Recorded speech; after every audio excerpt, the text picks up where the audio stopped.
Good evening, everyone, and thank you for signing up and being here tonight for yet another PJE and AMWA co-sponsored webinar.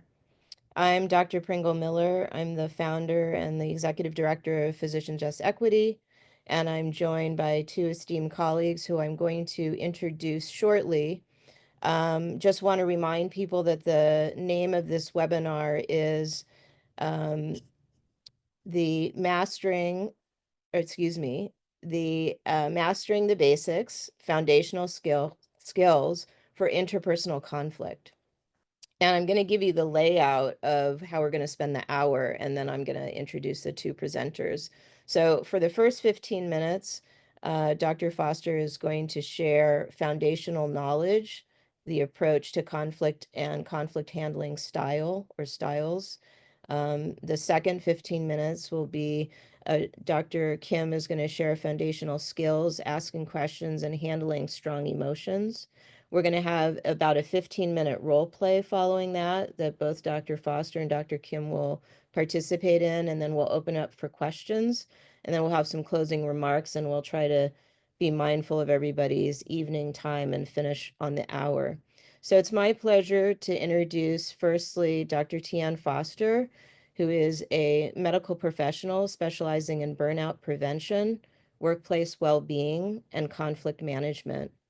She is the author of Reality Check, Recognize Burnout, Prevent It, and Discover How to Live Well. She provides practical strategies to help individuals and organizations reduce burnout and improve engagement.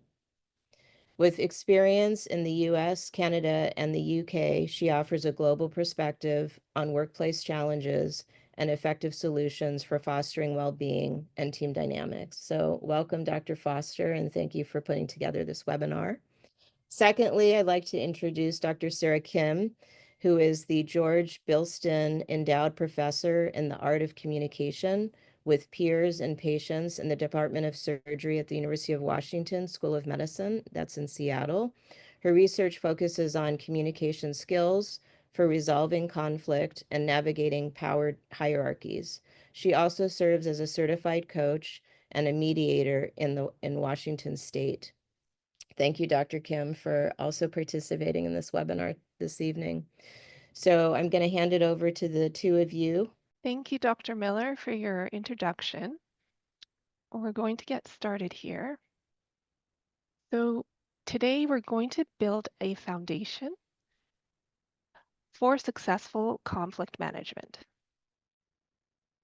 We'll focus on developing two key skills, self-awareness and effective dialogue.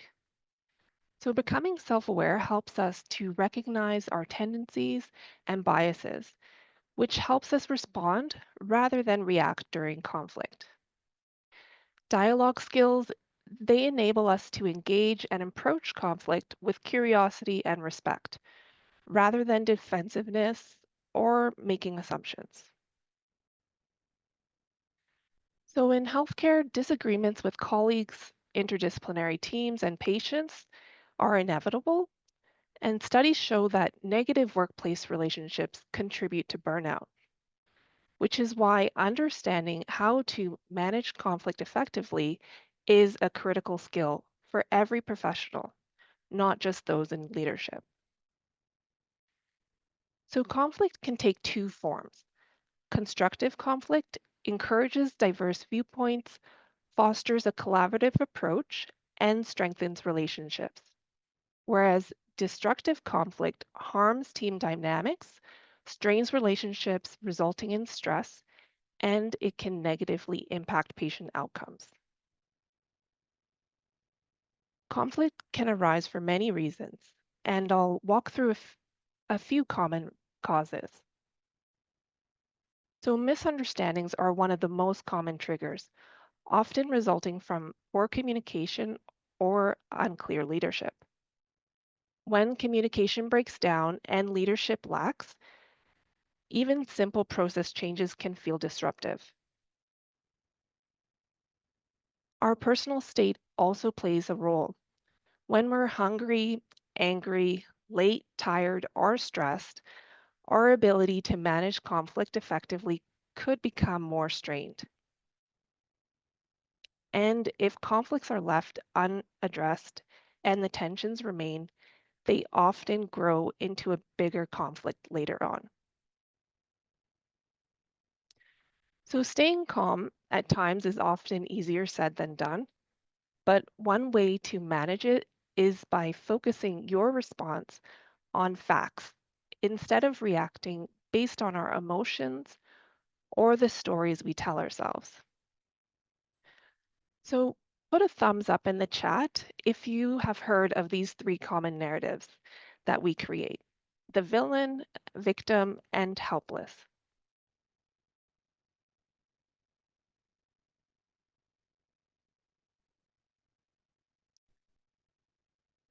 These are stories that we tell ourselves to make sense of a situation or justify our actions, even if they're not factual. They direct our emotions and actions. So, in the victim story, we overlook any role we play in the conflict. But to gain a complete picture, we should ask ourselves, how did I contribute by what I did or did not do in the situation? Then there's the villain story, where we assume the worst about the other person, casting them as the villain.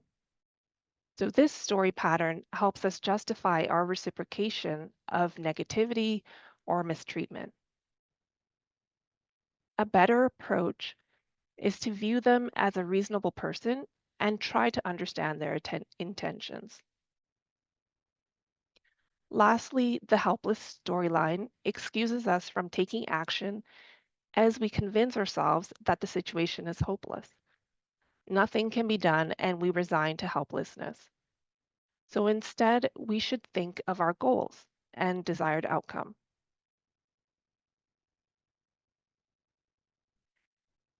See if you can recognize any of the three common stories in this example and type the name in the chat. So, my co resident Jim is aggressive. There's no use talking to him because he doesn't value my opinion.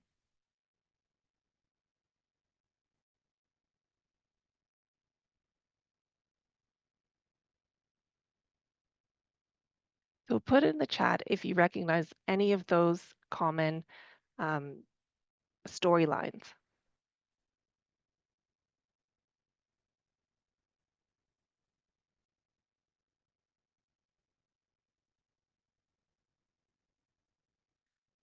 So, this story develops strong negative emotions, leading me to possible actions where I might avoid Jim, become sarcastic in our interactions, or even resort to name calling and further mistreatment behind their back. Instead of this narrative, we can focus on the facts. Whenever I do handover with Jim, he interrupts me and cuts me off, making me feel rushed and like my opinions are not valued. So, my goal in this situation is to improve my relationship with Jim because we often work together. I also want to understand his real intentions and ensure our relationship does not negatively impact patient care.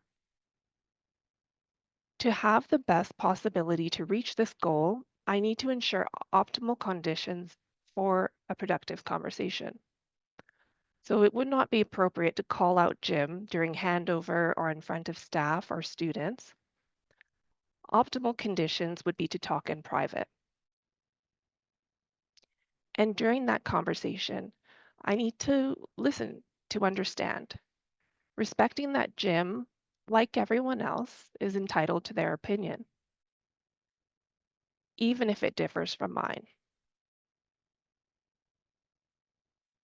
So in the 1970s, psychologists Ken Thomas and Ralph Kilman developed an assessment tool to determine an individual's response to conflict.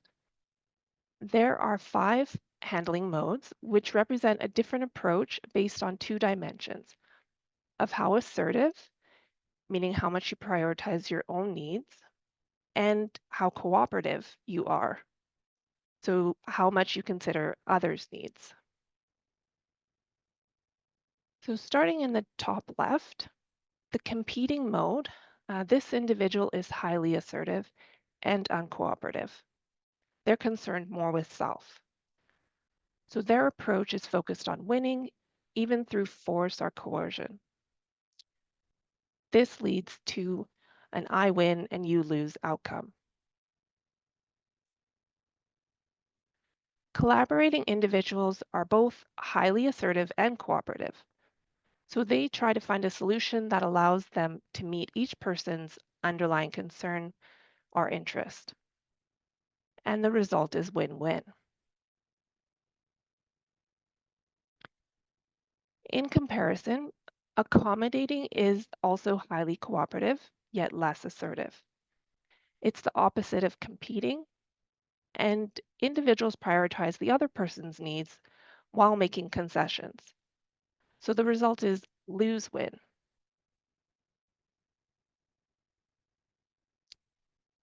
Avoiding is unassertive and uncooperative.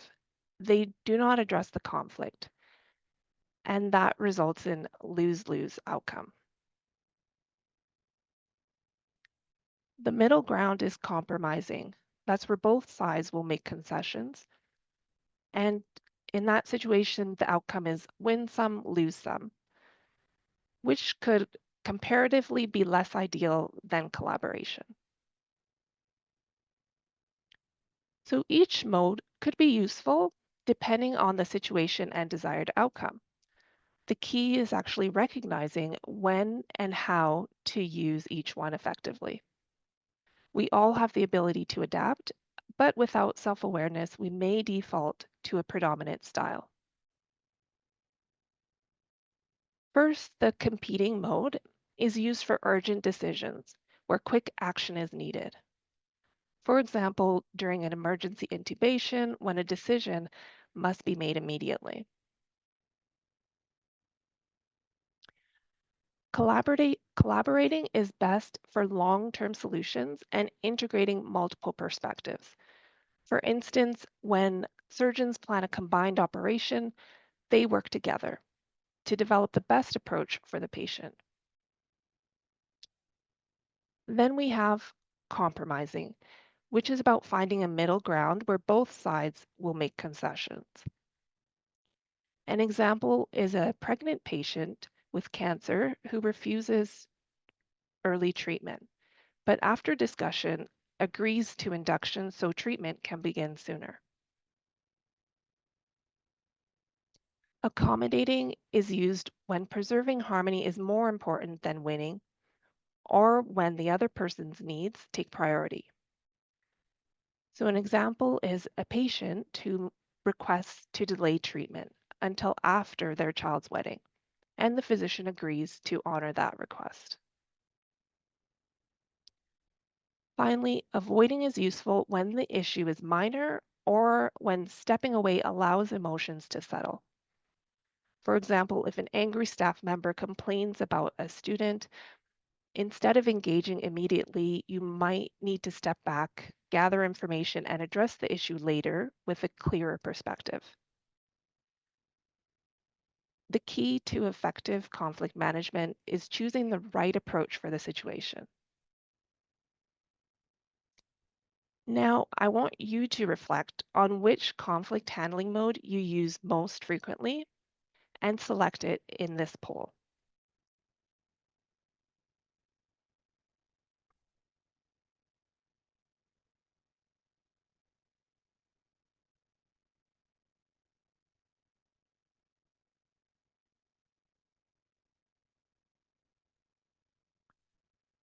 So I can see some answers are coming through now.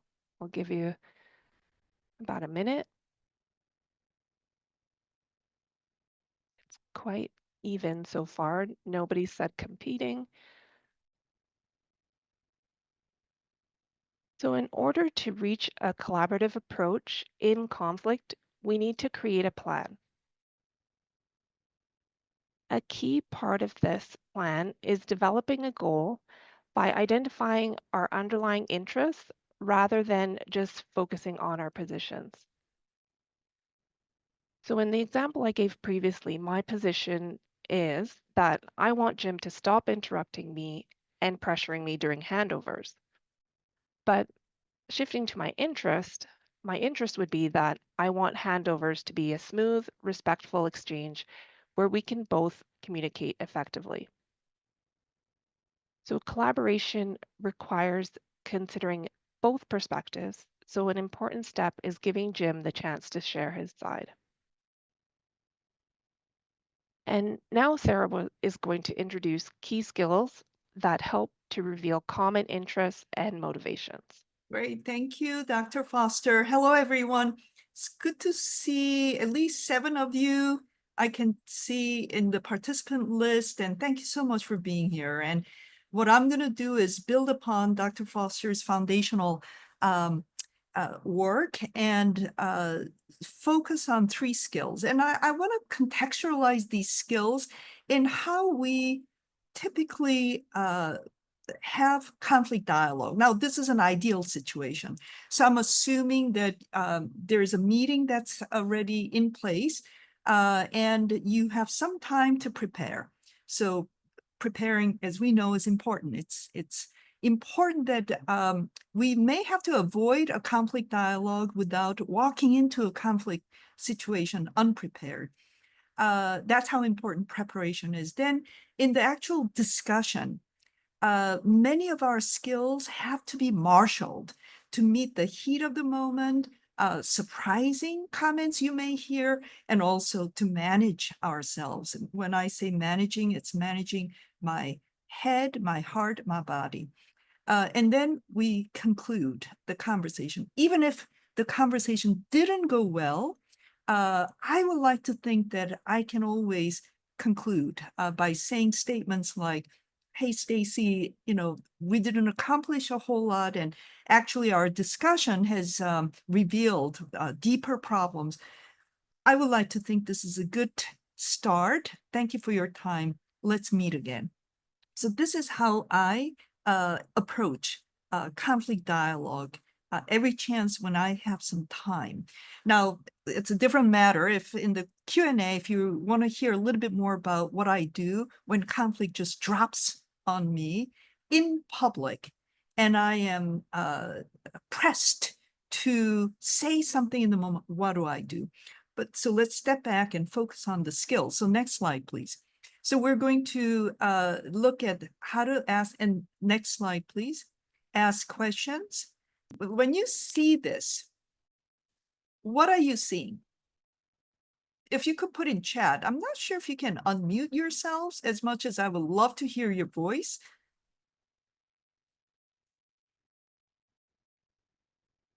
You see an old man, thank you, Dr. Miller.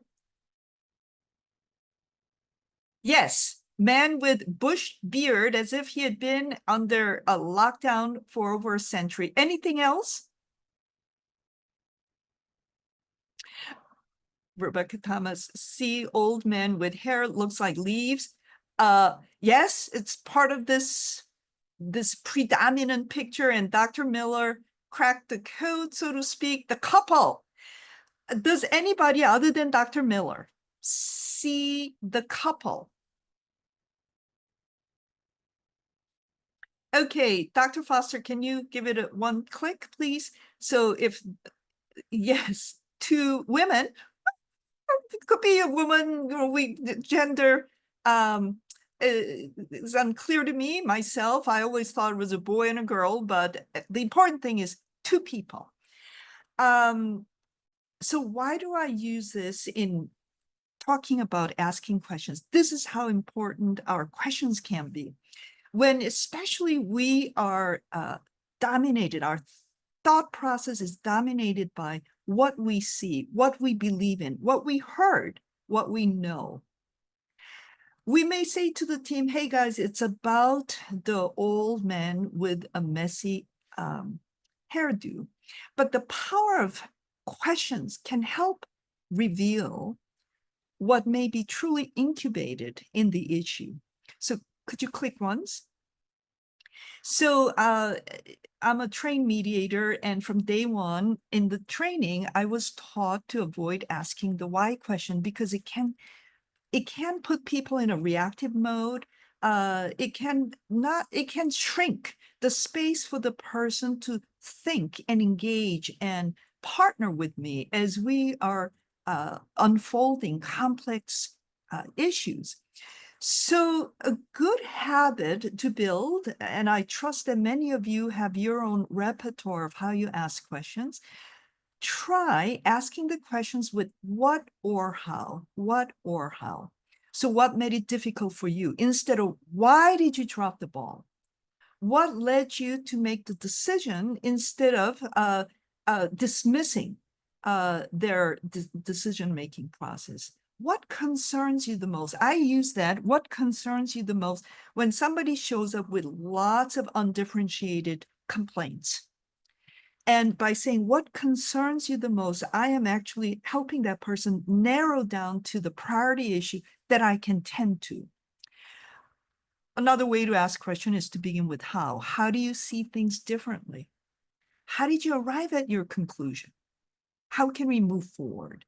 And so these are some of the habits that I try to build.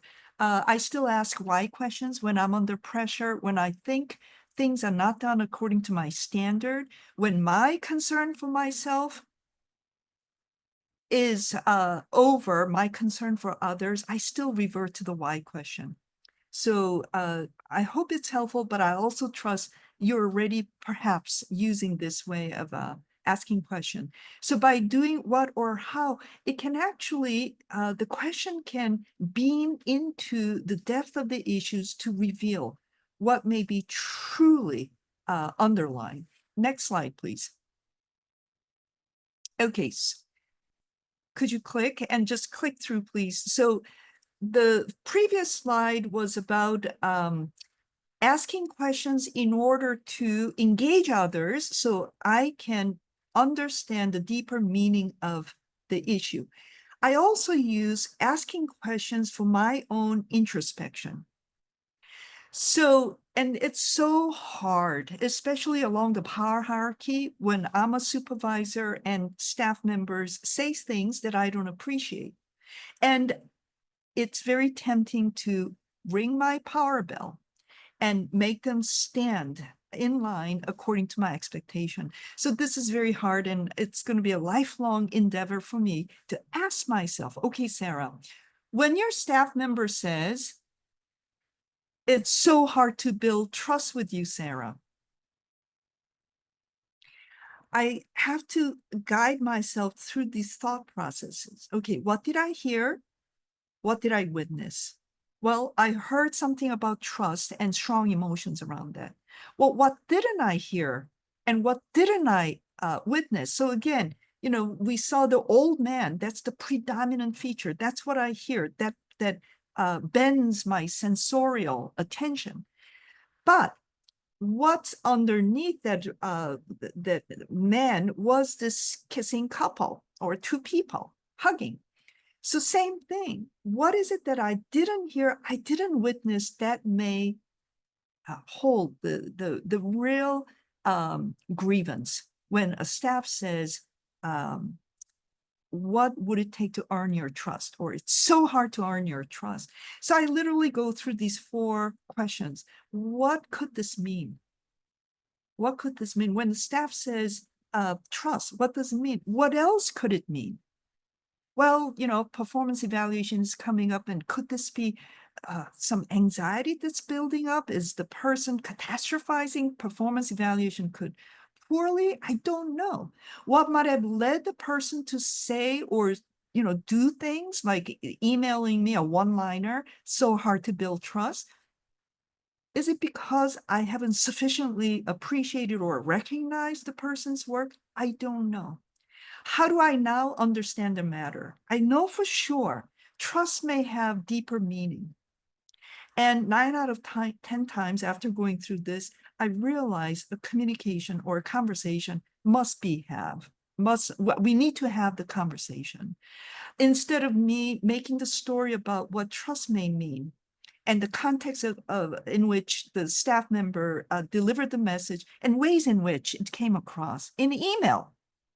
So if we have more time, I can run through more scenarios, but just to share with you how I ask questions onto myself as well in order to engage in that labored introspection, especially when I am influenced by only what I see and what's externally manifested. Next slide, please. So reflect emotions, and we can spend a lot of time on how to handle charged emotions. Conflict management is hard, I think, predominantly because we're afraid of not only our emotional reaction, but we don't know what's going to be coming at us from other people's emotions. And the skills that we can cultivate, 2 levels. It's about how do I use my verbal skills that's supported by my nonverbal skills or my presence to signal to other people, you know what, I get how you feel. But what's equally important is I have to advocate for my own emotions by signaling to other people how I'm feeling. But the key is this, and thank you. So under signaling to others, the important thing is that I do not presume to know how they feel. I got into hot water the other day as a mediator in King County small claims court. 2 parties, highly charged, going after each other, screaming. And I lost control of the process. So my defensive mode was to say to the plaintiff, clearly you are angry. And that person screamed at me, I am not angry. And I had to do something else. First of all, I apologized for presuming that I knew how she felt. And I said, I apologize. Clearly, this is such a tough issue between the 2 of you. And I hear your passion. So when I use words like that, it's a neutral resonance. Boy, that sounds frustrating. If I were you, I would be equally distressed. And I'm so sorry, this is tough on you. And when I say these words, my bodily language, that nonverbal presence has to mean it. Every word has to touch the other person who is wounded and who is harmed. But I also have to signal to them how I'm feeling. So I could go down this road. Do you know how you made me feel? When you say those words in front of everybody, you know, you just made me angry, is how I used to do it. And with training, I do neutral resonance because my job is to make sure that person can hear me, hold what I'm telling them, and honor it. That's what I say. Okay, Sarah, you have strong emotion. What are you going to say? How are you going to say it? So that person can hear, hold, and honor something that's going to be pouring out of your heart. But I have to choose neutral resonance because I got to keep that person at the table of the conversation tad longer. So I will say words like, I'm surprised to hear that. It was so disappointing to hear you say that. You know, when you kept interrupting me, I was getting frustrated. In fact, I found myself angry. Help me understand what was going on with you that you're in that gigantic hurry, that every statement I try to make, that I felt you cut into them. You know, so when I start with that neutral resonance, I can actually expand the conversation a little bit more. Last slide. Reframe. We can spend hours on reframe. It's a skill I probably will never master in my lifetime. So if you click once, have you had those instances where somebody just beams into you very blunt, we may say disrespectful statement? So I used to just fall on the floor and suffer for days.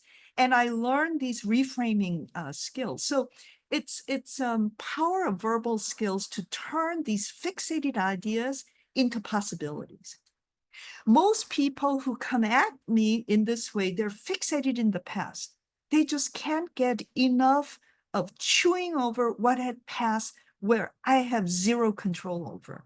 So with the power of this reframing, I try to shift them into the future.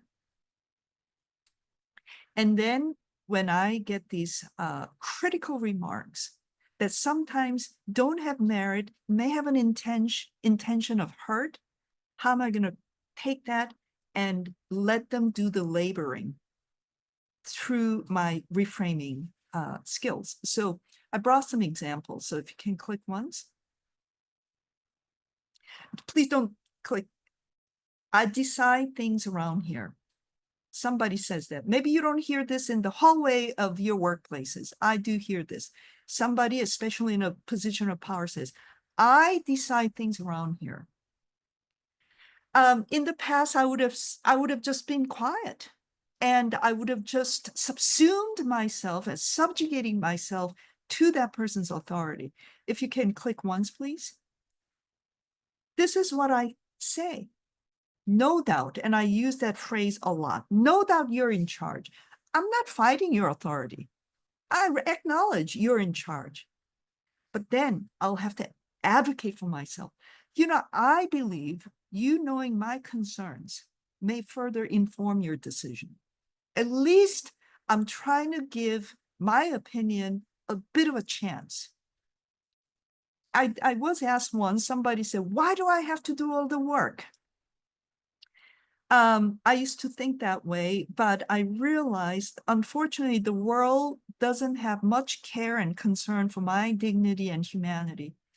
So either I'm going to suffer by not using my voice, or I'm going to try these statements. Next example. You need to do better. This is below my standard. How might you reframe? Would anybody would like to put in chat? What may be some possible ways to take this beam of light and highly critical remark and reframe? There's no right, wrong answer.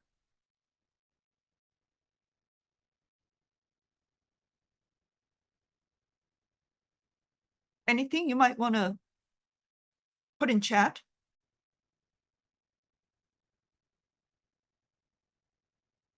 It's hard, isn't it? Words don't come easily. And you may be still formulating because of time. Let me show you what I came up with. Emphasize the aspiration. Yeah, I don't know, Dr. Miller, if my answer reflects that. I love that. Emphasize the aspiration. Oh, that's beautiful. So I'm not going to fight whether my work is exceeds the quality. I'm going to appeal to our common aspired goal here, which is we both value high quality work. But advocacy, again, there are real barriers on the ground. Why don't I explain my experience? Now, if I have to be deferential, I may say, may I take a moment to explain my experience? I make the decision in the moment. Am I going to be deferential by saying, may I?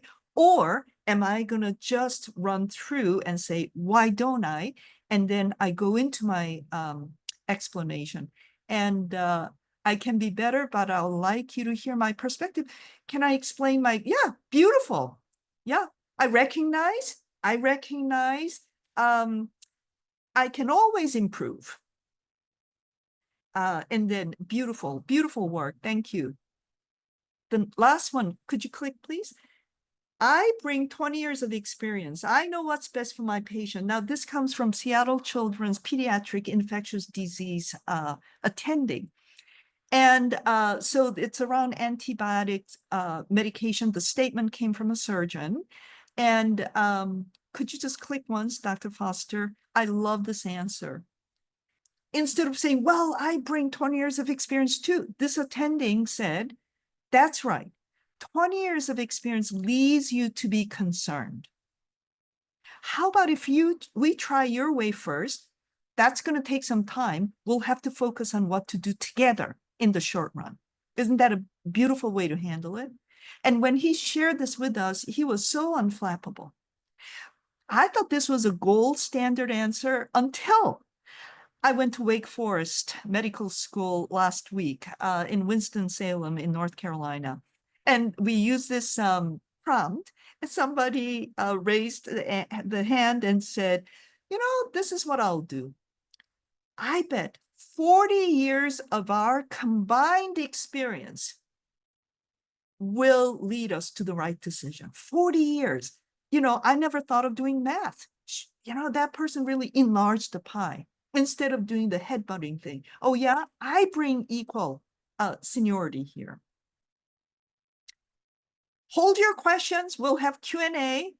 I hope it's helpful, super fast, but just to give you a little bit of taste of the skills that are within our grasp.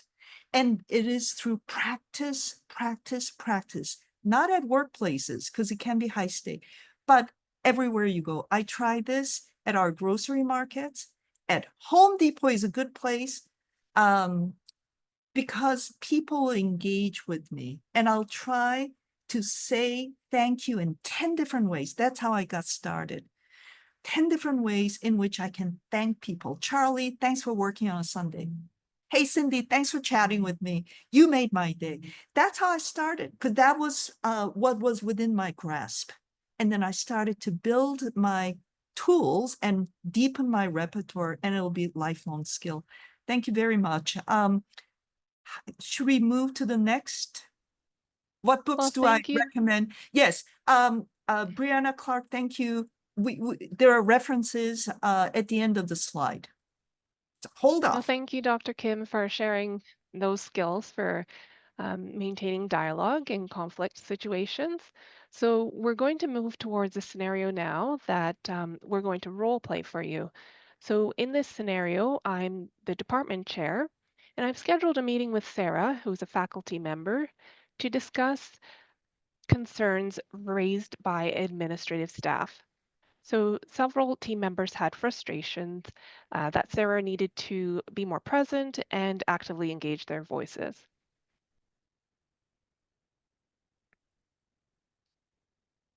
So I'm going to just stop sharing so that you can I see thought you us. were going to show the Oh, prompt. I'll show you also the prompt. So while we do this scenario, um, I'd like you to notice where could the conversation have derailed? As well, what dialogue skills contributed to maintaining a constructive tone? So I'll keep that up so that you can think about this as we go through the dialogue. So hello, Sarah. Thank you for coming in today. I wanted to check in with you and give you some feedback and discuss how things are going with your staff. Oh, things are going well. I just met with them and, things are fine. I'm curious why you're asking.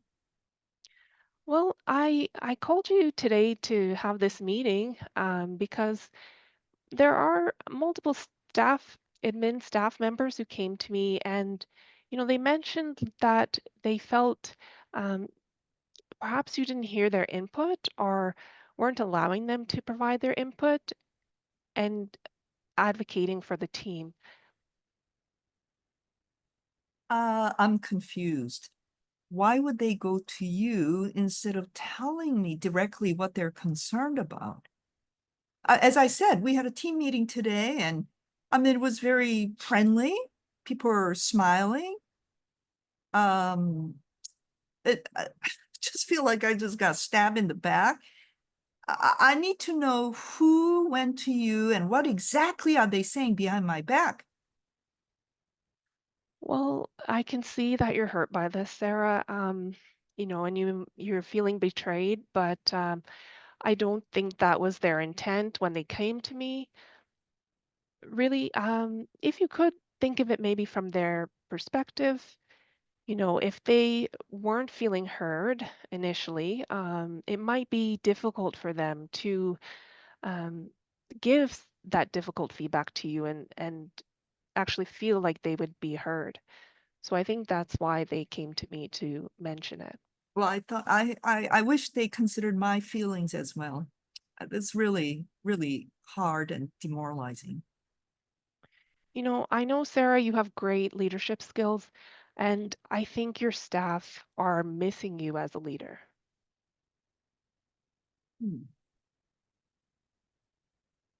I'll have to think about that. Well, it's difficult to, um, a situation to discuss this, but I know in the past we did talk about a strategic initiative, and I had really hoped to have you at the helms of that, and I still do. But I think we should put a pause on that for now. So I'm confused. Why are you linking what my staff has said to you with the commitment you have made to me to lead the strategic initiative? I value strong leadership, and this strategic initiative is big. It's a big project where I really have to be confident in your leadership skills, and that's why I think taking this time to just pause will give you that opportunity to really strengthen them and work with your team. Yeah, this is gonna be so hard because when we met a couple of months ago, I heard you making a very firm commitment that I was going to lead the strategic initiative. I remember you committing, covering 20% of my FTE. So I already have been working with the clinic manager to reschedule my clinic. This is going to be so disruptive. That's how concrete your commitment was to me. Well, I'm sorry, Sarah, that you had that impression. Um, this is still being planned, and um, rest assured, we're not going to move ahead without you.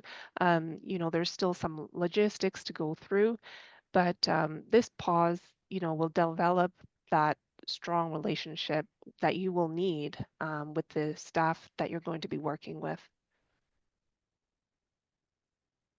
What do you want me to do? Well, what do you think you need to do at this point?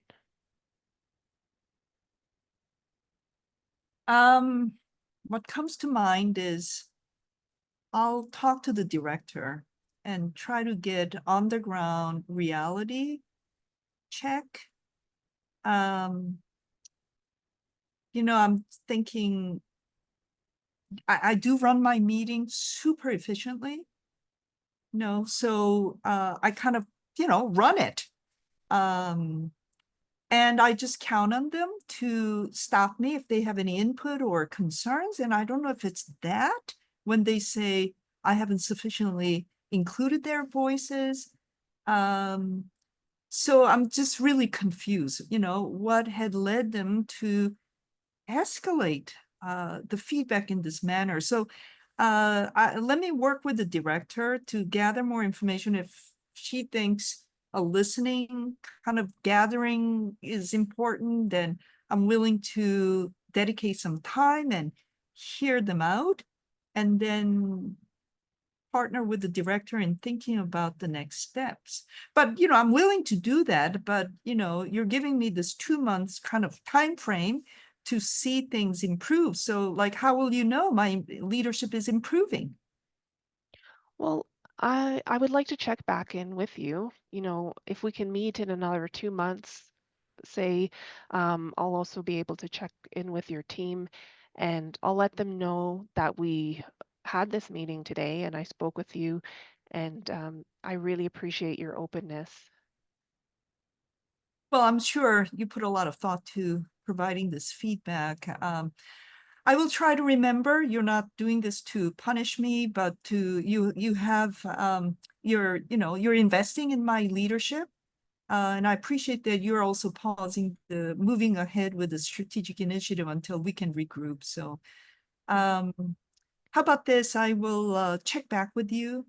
I do need your help in intervening with putting my FT back to its original arrangement because again, I'm sorry I moved ahead, but I did. I understand, the FTE is something we can work on. I can help you with that. And I really appreciate, that you've taken the feedback to heart.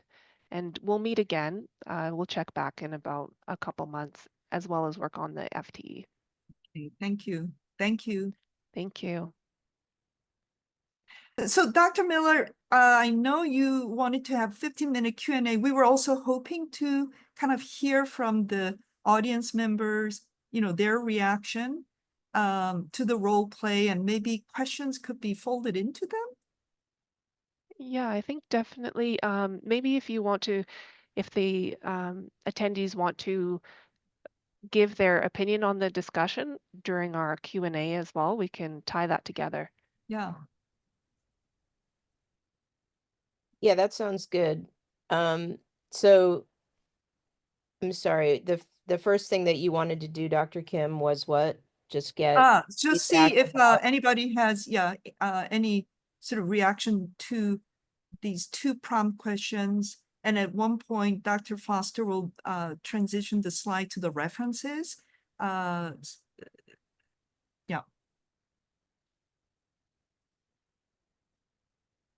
Well, I'll start and I'll say that I feel like there was mutual acknowledgement and understanding on both sides. I think that what I was hearing and thinking about in your role, Dr. Kim, was just the power of trust, both trust with your team and trust with your supervisor, played by Dr. Foster, and just this whole idea of being blindsided by something that Yes. you're not expected. Yeah. And I think this was a very good role play, as I said in the chat, because many of us have been in this situation where we're learning information that we wish we had learned differently, directly through people who could have offered that feedback, out of just a desire to create a more smooth communication. And Yes. so what we're unfortunately seeing is that the collaboration and communication sort of breaks down, because I think that people are either scared or leery to bring legitimate concerns to the people that need to hear them, and they're hiding behind someone else to share that information. But when it's done that way, it just sort of undermines trust and team dynamics. And so I think that it's a very apropos role play. I can't say that I think it's a good way to handle communication. So my challenge to both of you in the role play is, what would be the role of the supervisor encouraging the people who came to them to say, why don't you talk to Dr. Kim directly? And if you don't feel like you're getting a good Yes. response from that, come back to me then, and then we can do a facilitated conversation. Yes. Yes. Mhm. Yeah. Before we do that, so lots of chats coming in. Thank you. But also, Dr. Foster, could you, because we have to unshare this. I'm not controlling the slide, Dr. Foster is. So could you go to the reference slide and then we'll unshare? People can take picture of that. Yeah, Yes. and the slides will be available, I believe, as well Yes. to all the attendees. Yes. So you'll have access to these slides Yes. afterwards. And after a minute, if you could unshare the slide, that's the request. Um, so yes, ideally, so when staff members go en masse to the higher up, it would have been great. And I'm sure Dr. Foster as a chair had encouraged them, what makes it difficult? And you can use that question. What makes it difficult for you to give direct feedback to Dr. Kim? And this is it's a function of power, right? Lack of psychological safety and fear of retaliation. And it speaks to perhaps my behavior in team meetings that has signaled cues of not being open to feedback. So let's assume Dr. Foster had encouraged the staff to go directly and there was a deeper conversation. Yeah, I think Pringle makes a great point that, there should be some discussion with the staff by that senior leader that, have you already tried to talk with Dr. Kim, to gather their insight or input? Is it really a situation where they're not feeling that psychological safety where they could talk to her, or have they already tried to? So yeah, that's definitely a dynamic we would have needed to know a bit more about from the background. Mm-hmm. Do I walk away from a conversation like this, like feeling very encouraged? No, this was a hard conversation. I'll be walking away with, pretty strong emotions. But do I know what I have to do next? Absolutely. So conversations like this don't always restore us back to that initial sensation of being stunned and shocked. It doesn't. Did either And of you in creating the role play, and I just want to acknowledge the chat comments too, Yes. if it's if either Bree or Rebecca want to say these things themselves, or we're just going to do a chat, and then Bree has the books comment, which I think is answered by the references. But I wonder if either of you in creating the role play felt like Dr. Kim was being punished, being an opportunity being taken away as a result of this demonstration of complaints. And I Yeah. think the other piece that maybe resonates with people who are, participating is that one of the things that we know is that not all complaints have veracity. And so it wasn't quite clear, like, were these complaints, did they have substance, because we're all sort of sometimes susceptible to people complaining about us, but the complaints, when you really kind of boil down what they're complaining about, it is not really a thing that necessarily needs to go back to the person, because maybe it just doesn't have substance. And Sure. yeah, Sure. and so to be, Sure. to be punished for something. I mean, I felt there was a punishment Yeah, yeah, yeah. I see yeah, that. It there's a felt like a fine line. punishment. Yeah. Mhm. And so which one would you like to take on, Dr. Foster? There's a lot here. So in our role play, we're kind of peeling off the curtain. What was our intent? And then, I love Rebecca Thomas' comment, what could have been done to minimize blindside effect on me? So whichever you would like to take on first, Dr. Foster, and I can handle the other one. Yeah, I think there's some great points that are mentioned in the chat there, both by Brianna and Rebecca. So just going to Rebecca's question. So she asks, is there something that I could have done to help Sarah feel less blindsided? So I think, you know, setting up the meeting is also something where I can give her some insight as to what the meeting is about. She shouldn't come in completely blind as to why did you call me in, for example. So that would be helpful to really tell her that, I want to share feedback with you, um, as well as setting the stage from the beginning. I said to her, I want to talk about your staff. I've gained some feedback, and I also want to hear your side of things. Um, and I think that dynamic also, you know, could have been strengthened for time's sake. It was kind of brief, but starting the conversation really by letting her understand why we're here and that it's not an Yes. accusatory type Yes. of meeting would Yes. be important. Yeah. So important. Um, and this blind side, if we can minimize that for others, that may be just one important skill. My boss called me once and said, I was at SeaTac Airport.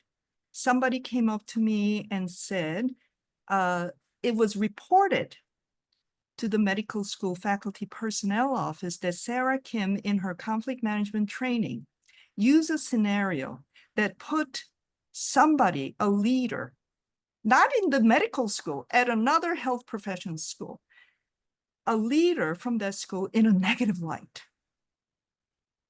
Airport. It wasn't even the person who had concern. And was I blindsided?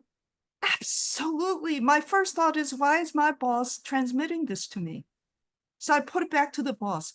Please tell the person who transmitted the information to encourage the reporter to come and talk to me directly. I am not going to own it. Somebody's failure to give me the decency of direct conversation does not deserve my hearts and head laboring. Was I annoyed? Absolutely. But this is when I tell myself, okay, Sarah, you don't do that to other people. That's all. And I never use anyone, a real person. So I just walked away saying, oh, my scenarios had that much of a high fidelity. So I'm a good scenario writer. But I think that speaks to just how unsafe people feel.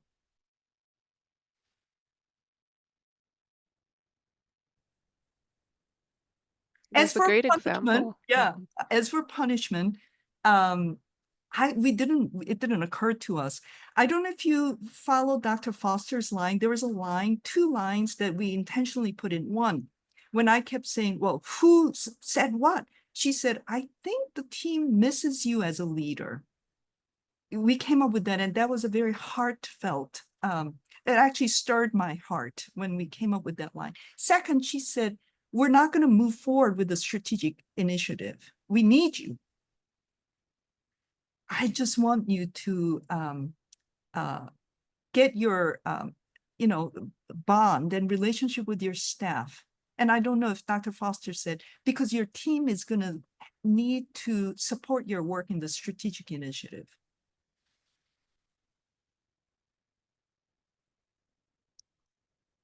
Thank you, Dr. Kim, for really emphasizing those points that are important to build that positive conflict management there and make it more constructive.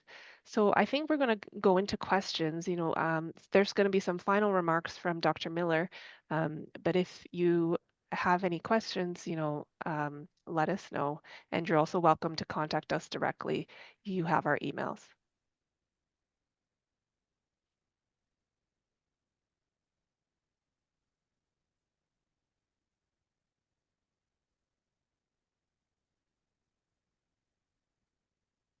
So I'm not sure there are any other questions, and There is one that came through.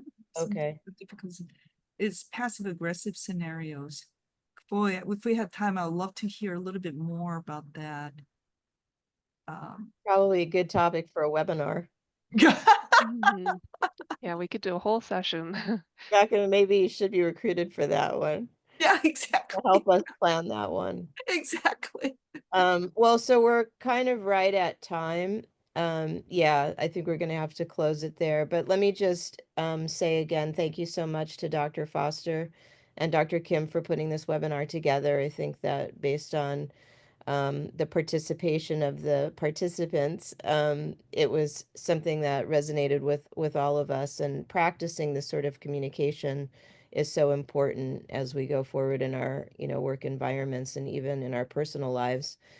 So thank you. I'd like to thank everyone for coming and joining us this evening. I'd like you to be looking out for a valuation in your email inbox. If you could complete that for us and give us some feedback, we'd really appreciate it.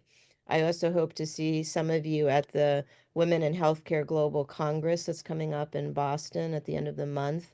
PJE will have a booth, and so if you're going to attend that conference, please come by our booth.